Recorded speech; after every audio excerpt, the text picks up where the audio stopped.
Hello creators, how are you guys? It's great to hang out for another live stream here. Today we have some interesting news that have come up over the past week in the online video world.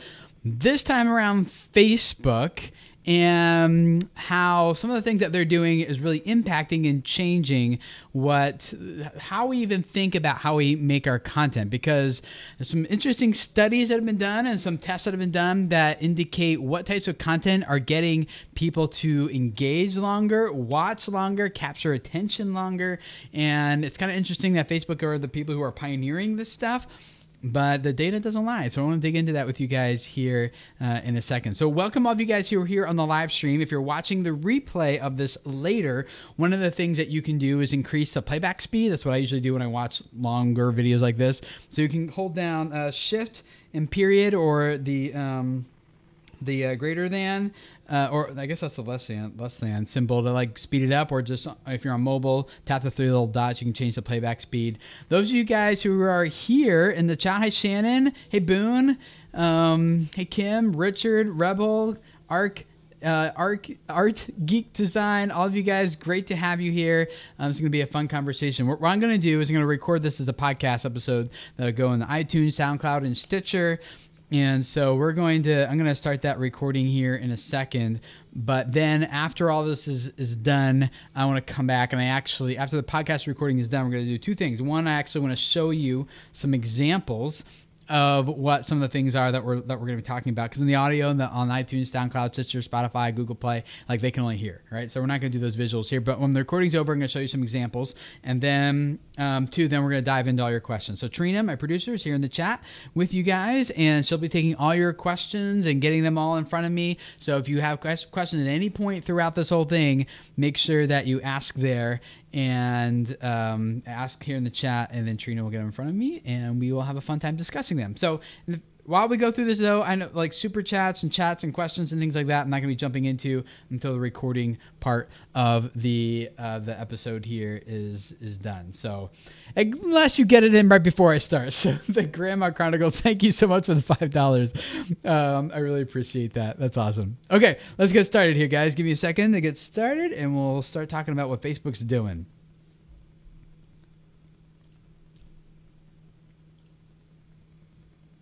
Hello creators, how are you guys? It's great to hang out with you again for another Video Creators Podcast episode like we do every Tuesday here on SoundCloud, iTunes, Stitcher, Google Play, Spotify, wherever you listen to your podcast. It's great to have you. We want to talk about something that's interesting here today that Facebook has actually been kind of doing.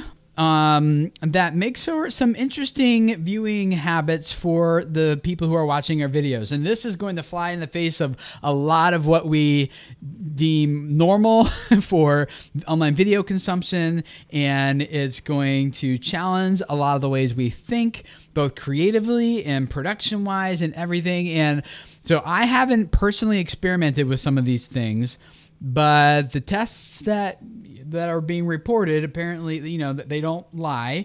And I think it's interesting. I'm really looking forward to hearing your thoughts and comments about this, about what we have to say and what we're going to be digging into here together about what Facebook's doing with video. They're doing two big things I want to talk with you guys about today. The first one is probably the most prominent. It affects all of us. And in the show notes, you'll find a link to this article. It's at campaignlive.com. And it goes over some new tests that Facebook has been experimenting with. Okay. So the title is called Facebook Has Seen the Future of Online Video, and it is vertical. Vertical video. Who likes vertical video? I don't know. All the kids these days, I guess that's what they're into. So what they did, they enlisted 15 influencers to make short films that push the bounds of vertical video. And in the show notes, you'll find a link to this full video that will kind of talk about some of the surprising results that came out of this experiment to do vertical videos. And vertical videos, if you're not familiar, 16:9 is when the video is a widescreen. Just take that widescreen 16:9 and flip it on its short edge instead. So it's tall instead of wide. That's what we're talking about by portrait.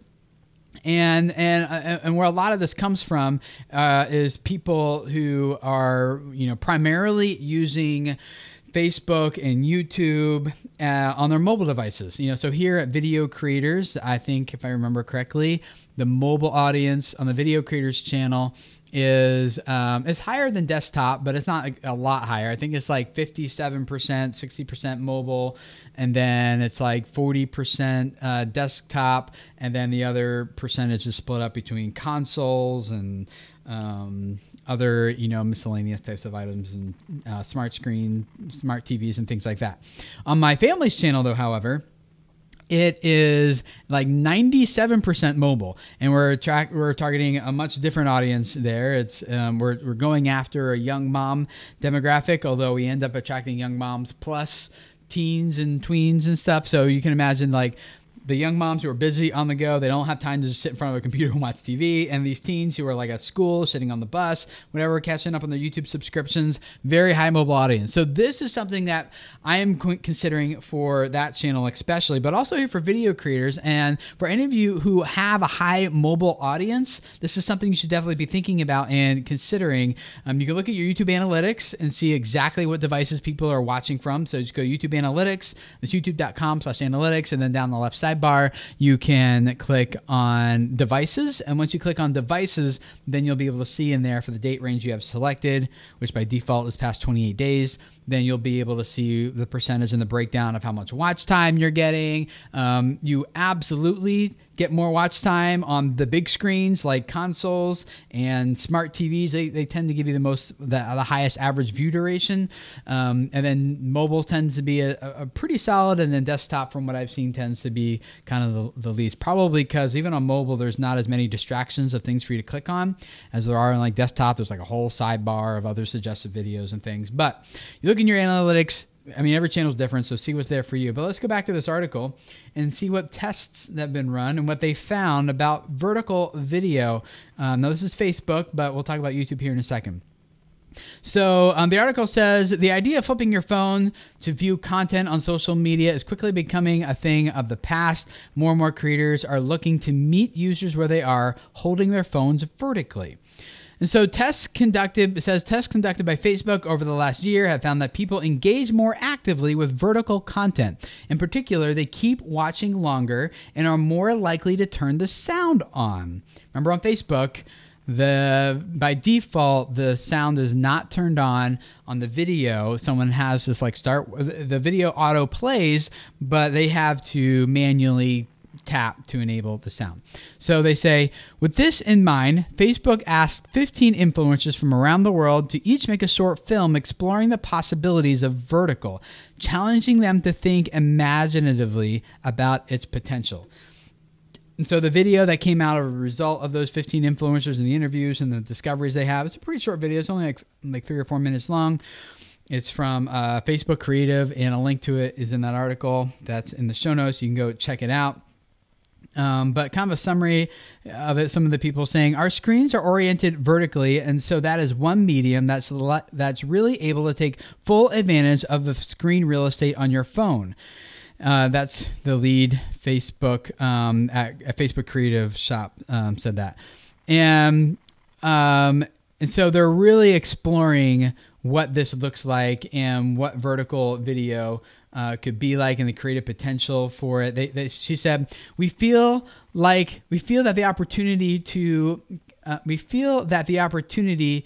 kind of push the creative boundaries on vertical video is really just is really open and as to beginning stages, and we're just excited about the creative industry, where it'll be able to push this and where it's going.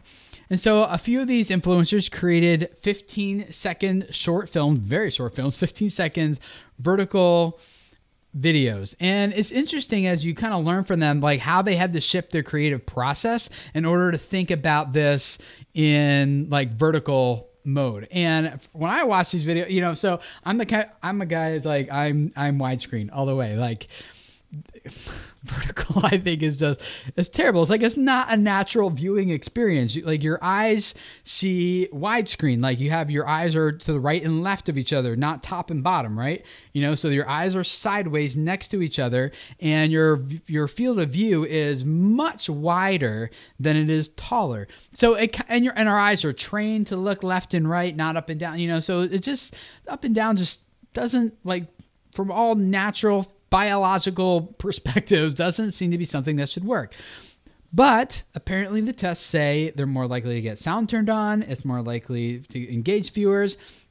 And I think it's probably partially due to the fact that a vertical video just takes up more screen real estate on your device than a widescreen video does, right? Like when you're scrolling through and you get to a vertical video, it potentially takes up your whole screen while you're scrolling through your news feed, as opposed to a widescreen video, which can only take up like a sliver, like a bar of it. So it captures more attention, and it's more, people are using their phones vertically. It fits that format, that viewing device, better than a widescreen, which would then force them to not only hit play, but then possibly to turn their device sideways in order to really get the full viewing experience. Apparently that's too many steps for a lot of people to take. I know for me, when I watch videos on Facebook, I typically don't turn it. I just kind of like, I'm good right now. I don't know if I'm just lazy like everyone else or what, but so vertical video is really cool. If you want to see, well, I'm not saying it's really cool. It's really interesting, I should say. What's cool is what some of these 15 influencers did. And if you want to see examples of their videos, check out the link to this post in the show notes. And not all of them, but many of those 15-minute videos, or 15 seconds, sorry, videos are linked there. You can check it out. And I'll be honest, like when I watched them, I went into this really skeptically. I'm like, okay, come on now, like vertical videos. And I was expecting just to see something like I've always seen, which is like, this is dumb. This is like a waste of time. Like, don't do this. But I was actually pleasantly surprised by what I saw. Like, okay, like there is maybe room for a whole new range of creativity to come out that takes advantage of vertical video. And some of these people are doing interesting things with things that were moving from top to bottom to draw your eye intentionally down the horizontal video. Some of them were doing things that really worked best in vertical. Like it just really, like I'm thinking, you're right. That type of creative approach would not work in a widescreen video. I mean, you could, but it would look smashed. It wouldn't fit. Some of them were doing interesting things with how they split the vertical video into two videos. So you would have one kind of square video going on top and another different square video going on the bottom, and how they would complement each other and then merge into be one video. So it was just something I haven't really done much of, is like splitting the video frame into two separate videos that are simultaneously going on but complement each other. So your eye, like I was going back and forth, like my brain was processing two videos at once now, and then they kind of came together. It was interesting. As a result of this, I will just say I am no longer as dead set against vertical video as I once was. So I can't believe I'm even saying that out loud. So yeah, go check out those articles and watch it. Maybe you'll get some of your creativity will be sparked. And again, I think this is especially true for those of us who have a mobile audience. Okay, so go check that out. All right, another thing to kind of, let's talk about the YouTube side. Then I want to talk about the other thing. Facebook is doing something else with video as well that's interesting. But before I jump into that, I wanted to talk about that YouTube does support vertical video. So if you shoot a video in vertical mode and then you upload that video to YouTube, people who are watching, not on desktop, but people who are watching it on their phone, on the YouTube app, will see that video in its native vertical resolution mode. It will take up their full screen there on mobile, which I think is interesting. This isn't new news. This has been a thing. I think I heard it announced at VidCon last summer, and then they officially rolled it out last, maybe like a month or two ago. And so if you do vertical videos, and maybe a Facebook audience, you have a huge Facebook audience, and you want to take that vertical video you made for Facebook and put it on YouTube, it will still play vertically. So before, it used to be it would play vertically, but it would have like big black bars around the two sides, and it would just look like really small and tiny in the middle of your screen. Doesn't work that way anymore. It does fill up the whole screen, which might be welcomed news for some of us, and some of us are like, no, keep it at widescreen. We don't want it to be,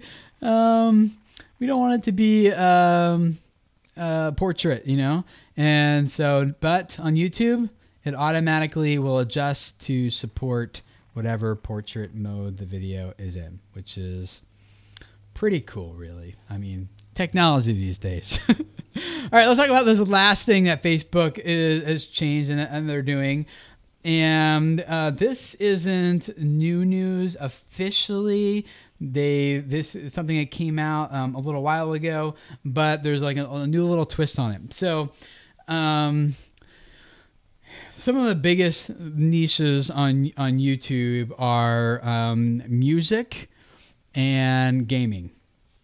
And there's a lot of other big niches, of course, but those are two really big ones.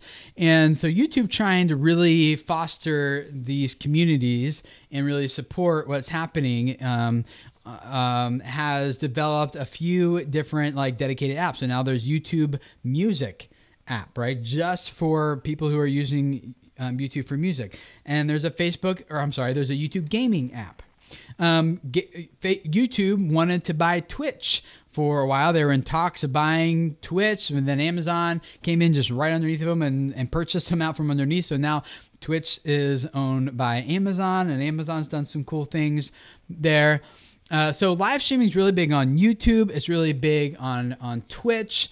Facebook does not want to be left out. And so what was it? It was like a few months ago, a year and a half ago, Facebook started doing gaming live streaming on Facebook. But here's the news that might be interesting for some of you guys if you are a gamer. This is on recode.net. They're reporting that Facebook wants more gamers live streaming, so it's offering paid deals and a chance to earn donations from fans. Now, what does that sound like? Does that sound like Twitch? Does that sound like YouTube? YouTube's got sponsorships and super chats, and Twitch has something similar with sponsorships and tips and donations and things. And so this is one of the first times where I see Facebook making a financial rev split with people who are generating content on their platform. Now, they do have a quote partner program, but it's very close, as I think it should be. And it's only extended to very high profile Facebook pages who have like multi-millions of followers, and I've already been doing a lot with video and are very reputable, and that's all it's amounted to. And I think for the foreseeable future, that's what it's going to stay at. But this is new. Now they're going to be financially supporting creators. Not financially supporting. They're going to be giving monetization options to gamers who live stream their games on Facebook. In the same format that you're used to. It'll be, right now, Facebook is saying that they're going to be paying some of these creators to do this. But that's not a long-term thing. I think this is just an initial, some capital YouTube is putting in Facebook is putting in up front just to kind of start getting traction, attract people to their platform. They're not going to be paying gamers long-term. So it's just a thing that they're going to be probably selecting some big influencers, some celebrities in the gaming niche to start live streaming and paying them to do that on Facebook. But this thing with tips and earning donations from fans, that seems to be interesting. Like, that's an additional way of earning revenue that I think is like kind of a departure from how Facebook has been normally, how they've been approaching video on their platform and the monetization options, which have not been something they've really dug into that much. Regarding the revenue split for tipping, that hasn't been announced or determined yet, so we don't know, exactly when you tip, like when you guys do super chats, it's a 30-70 split. So 70% goes to the creator, 30% goes to YouTube.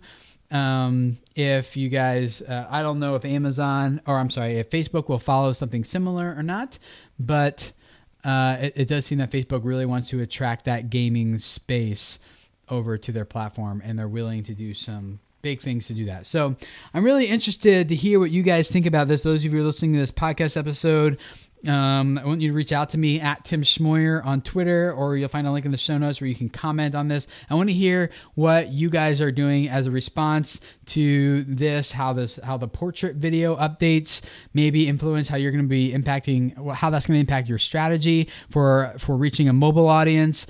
And if you're a gamer, what do you feel? What do you think about the updates coming with Facebook gaming? And is that good? More competition? Is your audience going to be split multiple places now? Are some of you shouting hallelujah because you don't like Twitch for some reason, and Facebook gaming you just have issues with for whatever reason, and you're like, yes, another party, another thing. Personally, my take on competition is that it's okay. But I think there's a lot of value in having all of my audience in one place, as opposed to having some on Twitch, some on YouTube, some on Facebook, some on Instagram, all these places. Yes, diversify your audience. Absolutely. That's very important. But I also think there's value in being able to just come on YouTube and be like, you know what? Most of my audience is here. I can reach them, most of them in one spot. That's kind of convenient too, right? So I'm looking forward to hearing what you guys think.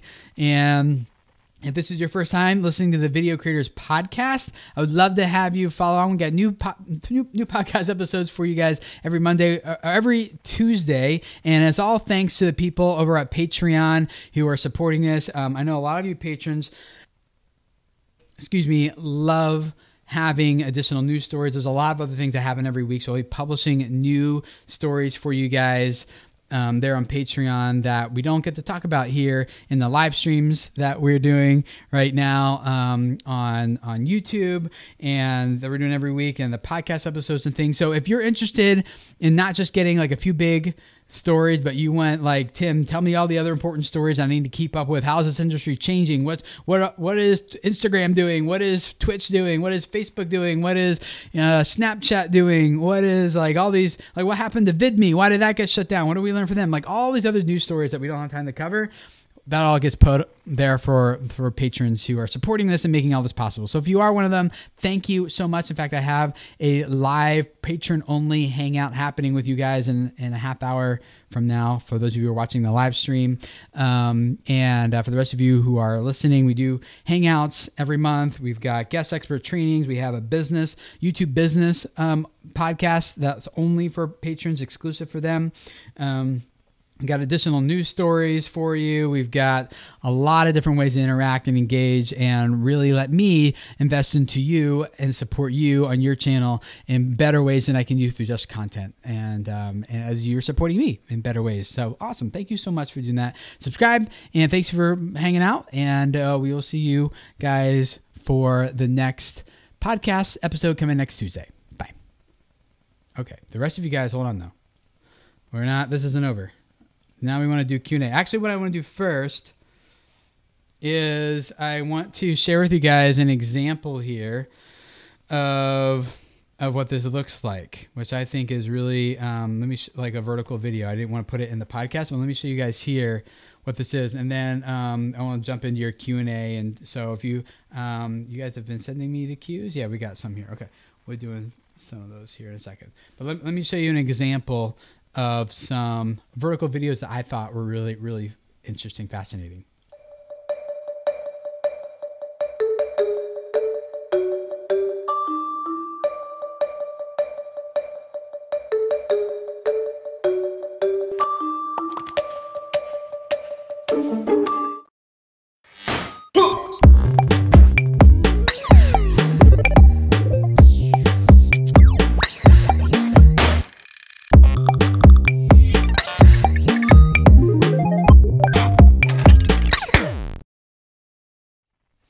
What do you guys think? Isn't that interesting?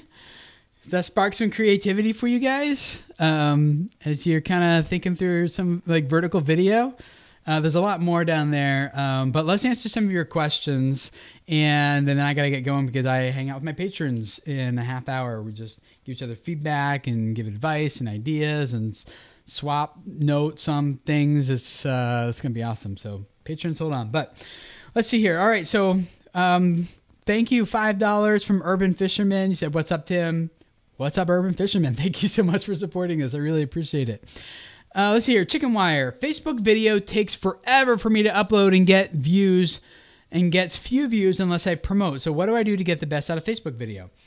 So Facebook is just like, you got to grow that platform just like you would any other platform. It's not like, and it's just like YouTube where you don't magically get views just because you upload a video to YouTube, right? Like, same is true on Facebook. You got to grow that Facebook page or that Facebook group or whatever it is you're developing, and start developing content that's valuable for them.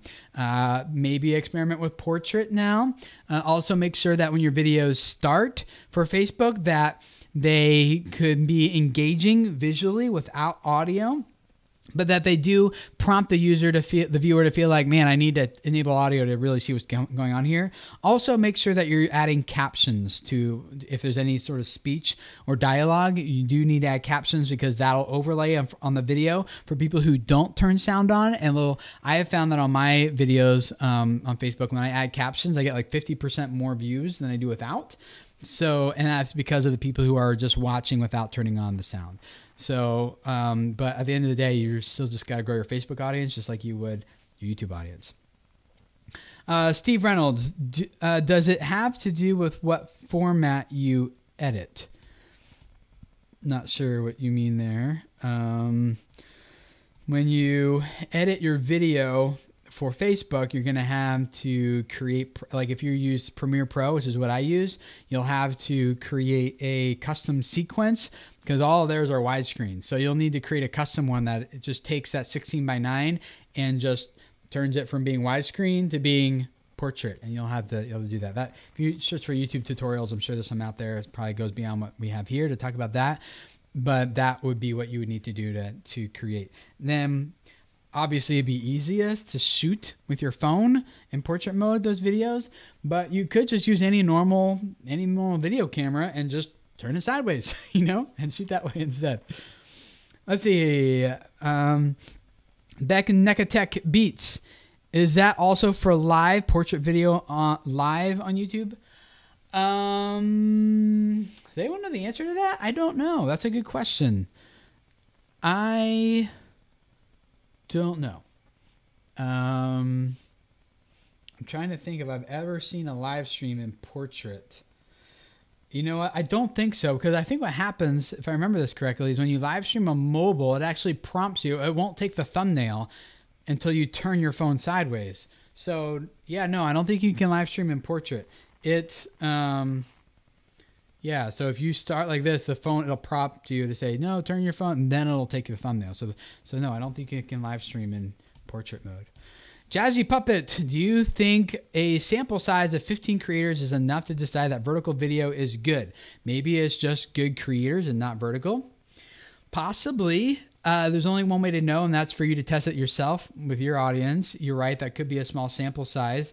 The article wasn't clear if it was taking data only from those 15 videos, or if it was got data from across the board and then commissioned those 15 creators to kind of prove the point and do something new and creative and get people thinking this way. So I'm not sure if the data came only from the 15 or if it came broadly. It didn't specify.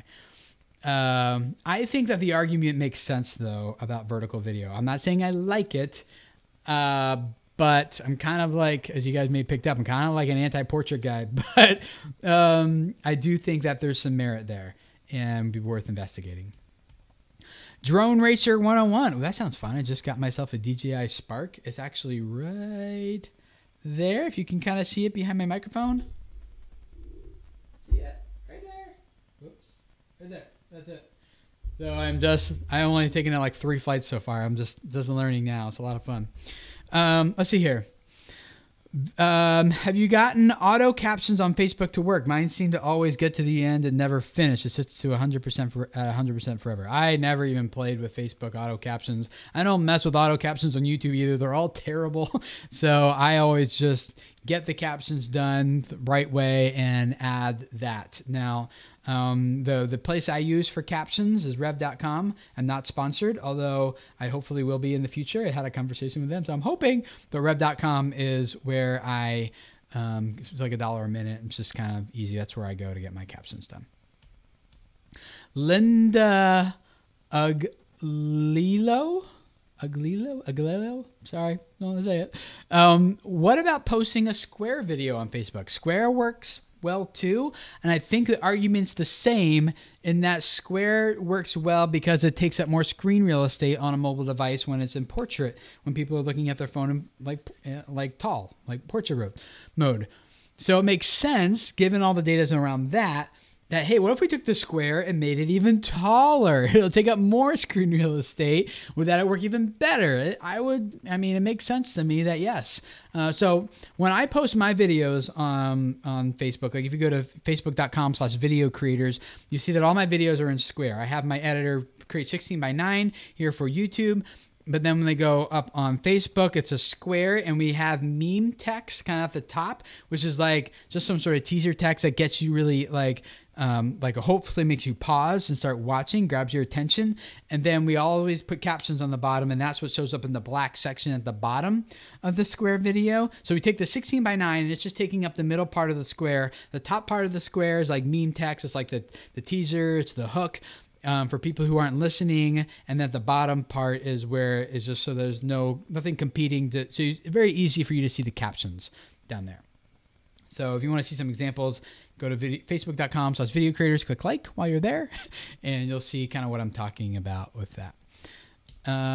So I think those are all the main questions we have. And you guys have had some other questions about other topics, monetization and things. How about Cody Vlogs? Is it good to use Facebook with younger audiences? And if so, how? I see Jake Paul using Facebook advertisements to sell merch. Why does he do that instead of promote videos? Facebook advertising is a whole nother conversation, but regarding younger audiences, Facebook and YouTube both have younger audiences. So whether you are trying to reach the kids, the toddlers, that's a huge niche on YouTube, much more than it is on Facebook. So it depends on how young you're going, but both audiences are on Facebook and YouTube. So Jake Paul is probably using advertisements to sell merch because that's how he's getting his product in front of his audience. So he doesn't have to promote it in every single video all the time, so that makes sense. Nathan Sample, since we're talking about Facebook video, I do a lot of long form content. Do you have any tips for me growing my content on sites like Facebook? I found that long form content does not work well on Facebook. It could just be me. It could be that my podcasts are boring. But I think what it is that people are browsing YouTube and Facebook for very different purposes. Like when you go to YouTube, you're looking for video. You're looking to watch content. When you're on Facebook, you're like, just kind of catch up with what your friends are doing. Maybe you only have a few minutes to kill here or there. And you're just kind of like, just want to do something for a few minutes. Like you're not really going to jump in and watch something. And so you're just kind of looking for pictures and nice things of your friends are doing and stuff. So when you get to a long form video, you're not as much in the state of mind or maybe your schedule or time. You're like, hey, I have an hour to kill. I have 45 minutes to kill to watch this video right now. So I think it's just harder to do that on Facebook because people view content differently on both of them. Let's see here. All right. I think that's all the Facebook related questions that we have. Really thank all of you guys for the super chats and for hanging out. For your patrons, I'll see you in about 20 minutes. We'll be hanging out and we can talk about this more if you want, but really want to spend most of that time talking about your projects and giving you feedback and helping you guys take next steps to really reach your goals on YouTube. So I'll see you guys in about 20 minutes. If you're not a patron, we'd love to have you. It starts at the $3 reward tier. But at the $1 reward tier is when you just get access to the bonus news stories and everything that happens. So looking forward to hanging out with you guys there. Thanks for hanging out. And we'll see you again next Monday, 1 p.m. Eastern time for a live stream about everything that's going to happen this coming week in the online video news industry. So looking forward to see you guys then. Bye.